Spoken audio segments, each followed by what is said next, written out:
పెట్టి మంచిగా పట్టుకో. మా అత్తమ్మకి నేనే ఆమె సంతకం ఆమెకు నేర్పించడానికి పెద్దగా నాకు ఒక రాయొద్దు, చిన్నగా పెద్ద రాయాలి. టాస్క్ అండి.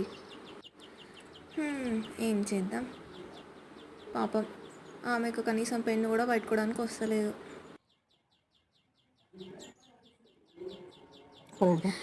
తను రాస్తూ ఉంటే నాకు స్కూల్లో టీచర్ పిల్లలకి ఎట్లా నేర్పిస్తుందో సేమ్ అట్లనే అనిపిస్తుంది నాకు కూడా. ఇది కొంచెమే చిన్నది, ఇది పెద్ద మొత్తం ఈ డిజైన్ లెక్క ఎత్తును. ఇట్లా ఇగో చిన్నగా ఇగో ఇట్లా గిడుందా, గీడికి వెళ్ళి దీన్ని గిట్లా అని గిట్లా. పాపం నేను చెప్పేది నాకు అర్థమవుతలేదు.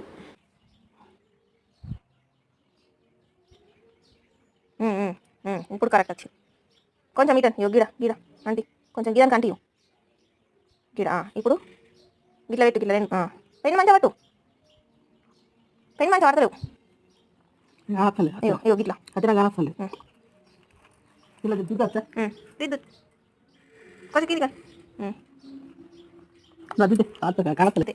దాని కింద గుండె పెట్టు.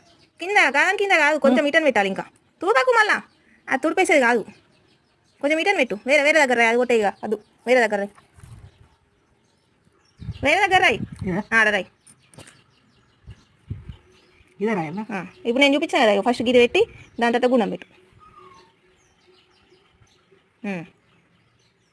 కొంచెం ఇటన్ గుండం పెట్టి, ఇటన్ ఇటన్ ఇంకొంచెం ఇటన్ ఇటు గీడ ఈడ గుండం పెట్టు. అంతే అంతే, నీకని కొంచెం అంతే సాలి సార్. కొంచెం పెద్ద దీనికి అంటించి రాయి, కొంచెం కొంచెం పెద్ద డబ్ల్యూ లెక్క రాయి. డబ్ల్యూ తూడపకు మళ్ళా పోయిన కిందికి వేరే జాగ్రత్త రాయి. ఇట్లా అడ్డం గీత పెట్టి ఇప్పుడు నేను చెప్పినా అట్లా.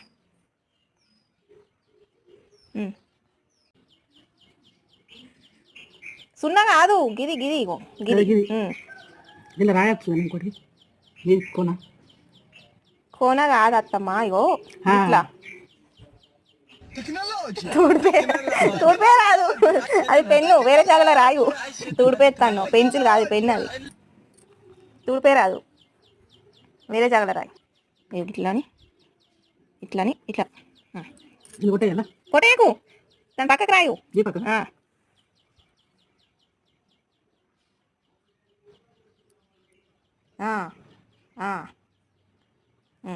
గీత పెట్టి కింద